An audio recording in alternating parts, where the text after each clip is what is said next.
Hey, what's up, guys? Yeah, so I want to wait till I get the break-in on this thing. This I've been kind of quiet about it. This new bike. I've absolutely totally impressed with this motorcycle. I've never had a Triumph. Um, the fit and finish on this bike is absolutely impeccable. Uh, yeah, just a couple of things I did real quick. I always, you know me, I always put the yellow stuff on here. I can't stand this shield. Nothing against the Madstag or whoever it is that made it. I just have it on here for the cold weather. It looks atrocious, but it actually works. It's adjustable. It's got like three settings. It pops up like three times, and this is great because sometimes I go to work. It could be like 60, and it could be like 40 when I go home. So I'm just trying to squeeze in some rides on the commute. So yeah. So yeah, sometimes guys, I know some of you younger guys, you know what I mean. You're looking for the next greatest and latest thing, and yeah, so am I. But hey, look, this Mother's has been around since I don't know, who knows, 50s. This stuff really works. I bought this rack from this gentleman up north, just up north of me. I really want to meet this guy. Because I used to be into Can-Ams too, and he's got one of these rockets, and he just makes a couple of parts for it. He makes this rack that's way bigger than the Triumph rack, and you have to buy the mounting kit, but the Triumph rack is only like this big. It's like this big, literally like this big. I mean, you could put like a small bag on it or something, but I mean, I can like repurpose some tail bags I got. There's some luggage you could throw on here if you want to go for like a little day trip or something. But man, this is high quality. This is super high quality. I just got the mothers out and I just polished this up. You know, it was fine when I got it, but just to make it nice. Man, this really came out nice. So I kind of just spent like an hour on the stool here, going over, the rims and, you know, polishing up this stuff. The little plates right here. I could just kind of enjoy it because you get to see, you get to, you know, fall in love with the bike. I kind of actually hit this with it a little bit. I love the way this exhaust looks, but this thing sounds like a sewing machine. So we got a little surprise coming soon for that. I hate to spend the money, but you can't hear this thing coming down the road. Yeah, I still have the Busa. Yeah, I did have to let go of the Katana.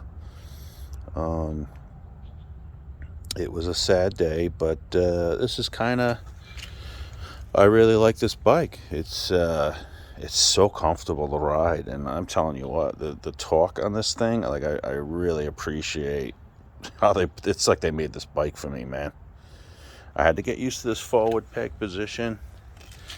I almost embarrassed myself coming out of the lot because I kept reaching for like behind me for the pegs when I was going. I almost dropped it.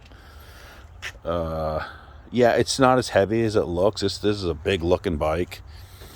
I think it's only like 600 something pounds wet. I mean, wet with everything, but it literally once this thing's moving, it's like the Busa. You don't even feel the weight. So this is like, I don't know what to dub this as. This is like a cruiser Busa. I'm not even joking. Super smooth chef drive. Man, this thing looks like a fucking airplane engine in it, right? Yeah, the La Monster Garage, they sell these too. That Mr. La Monster, I think that I'm pronouncing it right. Real nice guy. He's got a YouTube channel and a little store. Mostly sells Can-Am stuff. He sells a couple of Triumph things because he's got, like I said, he's got one of these. And the only other thing I do is, of course, the vibration. Yeah, you definitely need a vibration dampener on this bike. You do get a little vibration here. And I'll do it like a review of this bike, there's so many people that have, I don't want to go over everything and bore you to death. But this rack, man, because a lot of guys are doing these bags on the side, and I just think it takes away. If you're going on a trip or something, yeah, but this is a muscle bike as far as I'm concerned, even though it's a GT. I don't think I would like to go with the R just because, I this thing is just like, you sit in it, it's like a glove, man. I'm not even joking. It's like you sit in it, it's like a glove. It's so smooth. You know, if you want a hooligan on this thing, you just give it some gas and the torque will just blow you away. It's so smooth. What a monster. Love it. So yeah, I'm really excited about this rack. I just think it looks good. It's clean looking, you know. Hey, I commute on this thing, so, you know, I'm just looking. Man, look at that exhaust. Fucking love it. Yeah, I know there's a mod to poke some holes in it or something like that, but we'll see. I'll take it off. I'll show you what I got coming, and we'll hear that. And then there's a guy, my dealer, is going to hook me up with it. Maybe able to help me with that mod they do in Australia. Oh, excuse me. Yeah. So, and I'll just send the whole can off this, because this thing is like, from here to the other side is like a huge box. It's just, the whole thing's connected.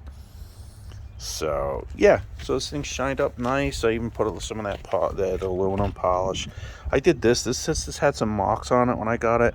It's probably from the factory, some blacking or whatever. And so that polished up real nice. This polished up real nice. And yeah, man, I got this thing. Man, you want to talk about, yeah. So I mean, that's just, I did the rim. You know, I know it's still dirty, but I did the rim and stuff like that. But all right, I'm babbling. Yeah, I'll do like a review of the bike later. We'll get the GoPro set up on here and go for some rides. But yeah, guys. Yeah, this Triumph with the R3GT, man. This is an adult Busa cruiser, man. All right, later, guys.